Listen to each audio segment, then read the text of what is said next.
Road Signs. Chapter 5. The Great Water of Leningrad. Vladimir Pavlovich, standing behind me, also guessed and whistled. For 20 years we jerked off to Georgian coinage, where a girl with a jug, and to a portrait of Lermontov. And look at these guys. Well, I don't know what the head of the Sokol station would have said about this, but we didn't interfere in someone else's personal life at this anxious hour. In the evening, the mathematician gave us a double ration. Vladimir Pavlovich immediately ran to the store on the edge of the underground city and bought some booze.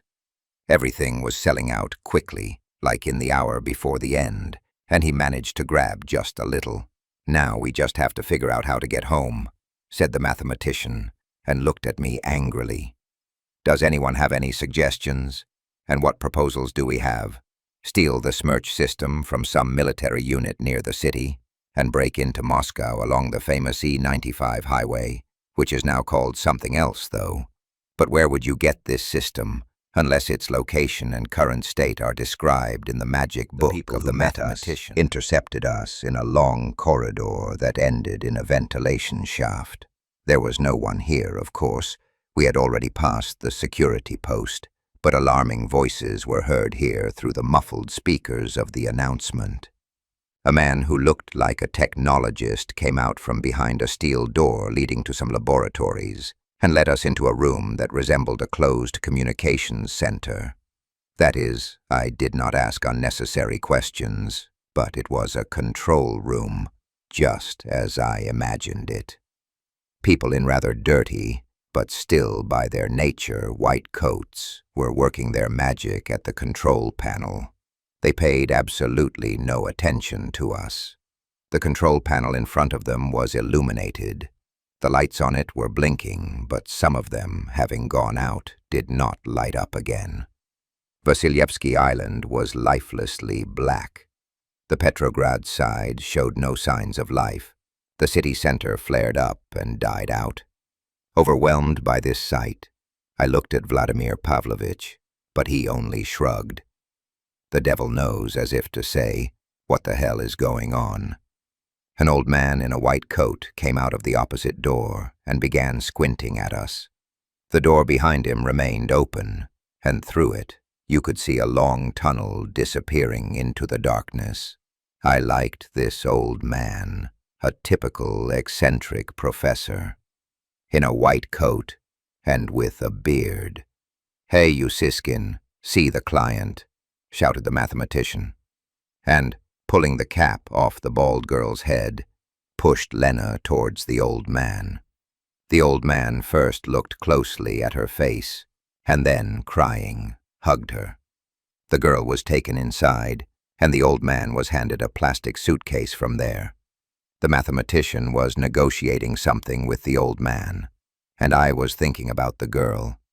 She was clearly no good as a daughter for the old man. They were very different. Belated love? Who is she to him, I will never know. A daughter after all, a granddaughter. Why does he need this torment? To look at the quiet or the cheerfully crazy. Is this happiness for him? I have no answer.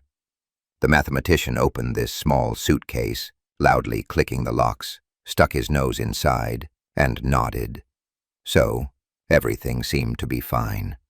But only by the weight was it clear that it was not a piece of iron, or some kind of device. Meanwhile, the mathematician went to us.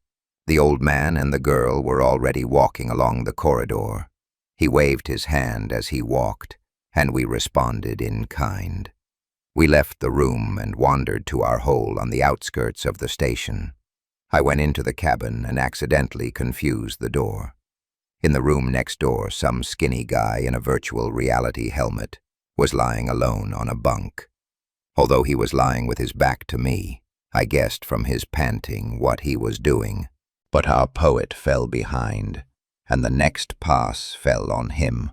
One quasi-seagull missed, but the second one pecked him in the back at speed and immediately tore his limp body off the bicycle seat, so much so that the two-wheeled friend rode a little more before falling. The bald girl, Lena, screamed loudly and began to pedal even faster. laughing like a child. This immediately made my mouth sour, as if I had clamped a low-current wire between my teeth. The quasi-seagull was carrying poor Semetsky somewhere in the direction of the shipyard, but in this race emotions were not yet available to us. Regret would come later, but now we were under the anesthesia of fear. None of us wanted to become the next victim, and we, raising breakers with our wheels, drove into some kind of vestibule. It turned out that we had ended up in a huge theater. The water was rising, and the audience was already knee-deep. Violins and double basses floated. Water poured into the huge funnel of Sinaya Square, bubbling and bubbling. "We can't go there," said the mathematician somewhat uncertainly. "Everyone will die here." "We can't go anywhere at all," answered Vladimir Pavlovich, and in general he was right. "But we need to go to the Technological Institute." "You need to go there, but will this station still exist in a few hours?" The mathematician overcame his confusion and said confidently, "It will. It is generally very technological." And it turned out to be technological. Later they told me that when the water came, the engineers of the Technological Institute immediately began to close the tunnels. It rose slowly, but surprisingly evenly, and that is why this rise seemed endless to us. We were the last ones to get to their station at the last moment. We arrived just when the nimble, strong guys half-closed the hermetic gates. The electric drive of the doors worked loudly enough, but our screams from the bicycles rushing through the water drowned out even it, and we screamed simply, "Ha ha ha." However, this long sound contained all conceivable words. The Technological Institute was buzzing like a disturbed beehive. Here everyone understood the danger of the flood. In a word, technocrats. There was no panic, and only by the expression of anxiety on their faces, it was clear that everyone knew about the approaching disaster. This time we threw things in another cabin, which was divided into two parts. The second was already occupied by people from the emergency shifts who were evacuated to the station from the tunnels. After that, as support, we went with the mathematician to the meeting. Lena walked in the middle of our group, smiling and dancing like a trained monkey. I looked at her with longing, and I was scared by this combination of attractive appearance and animal instincts. One Pavlovsk dog, I swear, even wagged its tail, just like the friendly dogs from children's books. The pack blocked our way.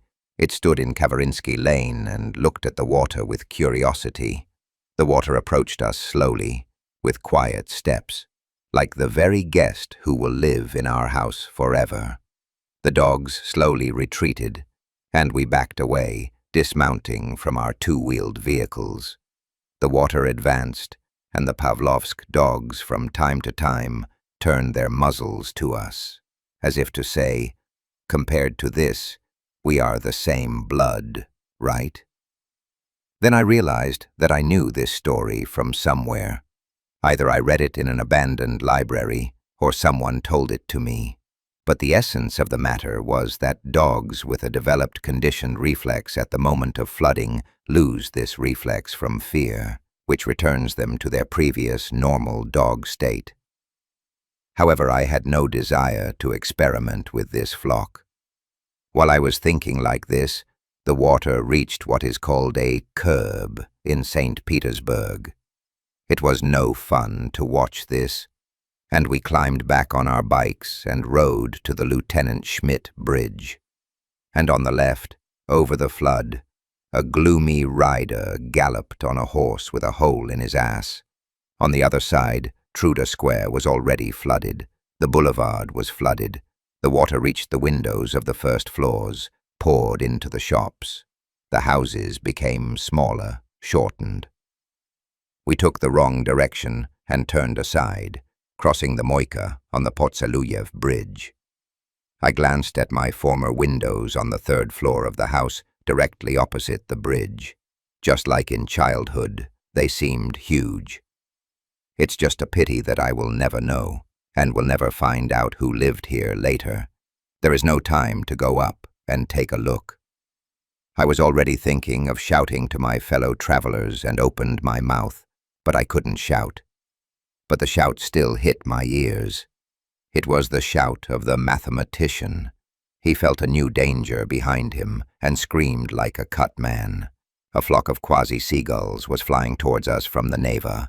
They swooped down on something that was floundering in the water, and I saw how they snatched several floundering and howling dogs from the water. Moreover, the object of study was not going to disappear at all.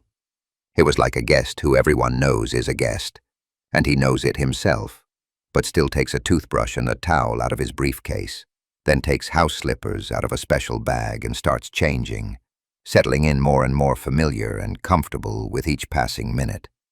Shrugging his shoulders, the mathematician turned to us, as if to say, "But that's a thing.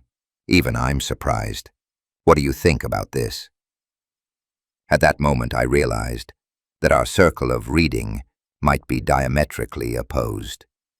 I read everything in the abandoned library without distinction, but perhaps very few books with formulas. And he probably read only them. And what seemed natural to me, for this city, seemed surprising to him. And indeed, it turned out that the mathematician had no idea about the floods of St. Petersburg. However, time was precious, and without thinking twice, we climbed into a sports store through the window and rolled out our bicycles.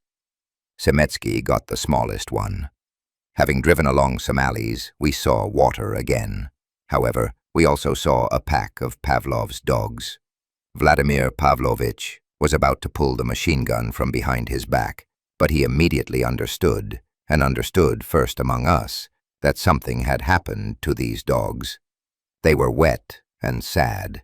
Either it was what is called a water truce, or on the contrary, it arose not because of thirst, but because of fear of water, or something had happened to the reflexes of these animals. But they were not at all going to pounce on us. When we arrived in this city, I was surprised by its silence. Despite the fact that we were then near the same river, I did not hear a splash of waves or any other sound. And now, it was a completely different city. It seemed that everything in it was in motion. Something was clanking, rumbling, and rolling. A sheet of tin on the ancient roof of the Kunstkamera began to move and beat out something meaningful, almost in Morse code. The bridges pressed into the Neva, along which some garbage floated. The city, which seemed to us then truly extinct, now came to life. Only it itself was alive, and not people who had crawled out of the dungeons, not Delta mutants, not some pseudo-flesh, but inanimate objects. The trees that had grown on the streets swayed, all together, in time, like athletes doing morning exercises. The window opened, and the frame began to bang rhythmically, as if someone invisible wanted to break the glass, and he nervously pulled the handle. The glass really did break, and the frame, having lost its sail, stopped banging. Everything that could roll rolled along the streets, and it seemed as if dozens of objects had come to life and began to move around the city of Petersburg on their own, unknown to anyone. Business. I remembered that old woman in the local metro who predicted the death of the city. She said that under Pushkin there was the first bell, in the 7th year of Soviet power the second, and now, almost 100 years later, there will be a third, and the city will never recover from it. Water will flood everything, and this place will be empty, and swamps will cover its granite again, and silt will cover the squares, and fish will swim into the houses through the windows. Now I was ready to believe her. "Look, Sasha," Vladimir Pavlovich suddenly said to me. He stood near a manhole cover and stared at its lid. I peered at what was under my feet and discovered that from the holes in the cover there were streams of water the thickness of a finger. 5 minutes later, there was already a large puddle around the manhole. I looked at the pavement further on. There were small lakes spreading out everywhere. The water was rising slowly, but surely. The mathematician stared blankly at the water. He seemed slightly surprised to see water right at his feet. For a while he looked at it incredulously. The water had come to him as an unknown phenomenon. There was nothing written about this street water in his ledger, and he looked at it as the professor in the old novel looked at the workers who had come to him, where statues remember me as a young man. And I remember them under the Neva water. Anna Akhmatova. When Vladimir Pavlovich and I, Semetsky with his bald head and the mathematician with the ever-present Mirzo left the Kunstkamera, I was struck by the wind. Some strange wind it was. It didn't die down, but rather became, not so much stronger, but somehow more elastic and firm. The devil knows what kind of wind it was. Not only have I grown unaccustomed to the wind over the past 20 years, that is, I have seen many drafts, but when you are inside a tunnel, even a strong movement of air is still perceived differently. And here the wind was everywhere. Something was rumbling, some round iron cylinder rolled down the street. An urn or something loud and tinny. The Neva was huge. It didn't overflow its banks, didn't spill, but somehow swelled. A large body of water was pouring into the city from the Gulf of Finland. Slowly and evenly, like some kind of overgrown surf, waves with white caps on top were pouring into the city. I was struck by the clarity and correct geometry of these waves, and it was also surprising that the colors of the buildings on the embankments had changed. Everything was in some kind of unnatural yellow and pink color. The aurora disappeared under the water. On the palace bridge, in the very middle of it, a black dog was standing and howling. At first I decided that it was one of Pavlov's dogs, but no, there was only one, and even from here you could see how much larger he was. We were not superstitious, but none of us decided to go in that direction. It was just that the thought had not occurred to us.